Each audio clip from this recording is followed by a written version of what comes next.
巴基斯坦警方称，周五发生在巴基斯坦西南部的针对一辆载有中国公民的车辆的自杀式爆炸袭击，造成2名儿童死亡，3人受伤。自杀式爆炸发生在晚上7点左右，在国达尔港的东湾路。警方声明称，中国公民受轻伤。7月，西北部开布尔普图赫瓦省一辆公共汽车遭到袭击，造成13人死亡，其中包括9名中国工人。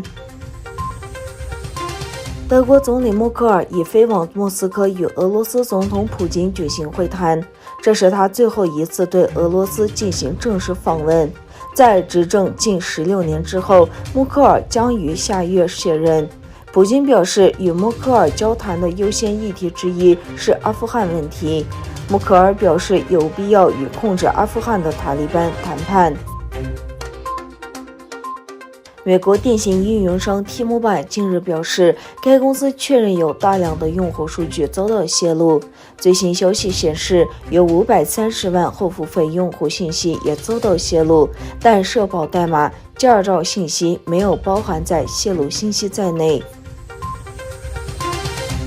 中国国际电视台周四报道称，阿富汗塔利班发言人沙欣表示，希望未来中国能为阿富汗的建设做出贡献。沙欣在接受采访时表示，我们曾多次访问过中国，一直以来中国为阿富汗的和平和解做出了积极贡献，我们希望未来中国也能为阿富汗的建设做出贡献，阿富汗人民很期待。马来西亚国王苏丹阿卜杜拉沙阿任命伊斯麦沙比里为该国的新总理，接替辞去总理职务的穆希丁亚辛。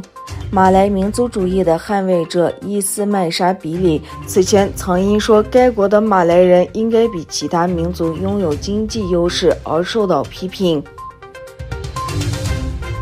在中国病毒流行导致部分产品供应出现问题后，丰田将其位于法国欧南的工厂停产2周。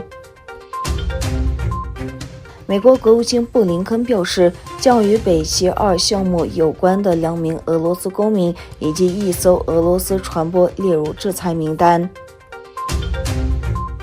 土耳其士兵向在喀布尔机场的混乱中失去母亲的2个月大婴儿伸出援助之手。土耳其士兵照顾2个月大的婴儿哈迪亚，他在阿富汗喀布尔哈米特卡尔扎伊国际机场爆发的骚乱中与母亲失散。土耳其士兵将父亲和婴儿带到安全区，清理了婴儿并给他喂食。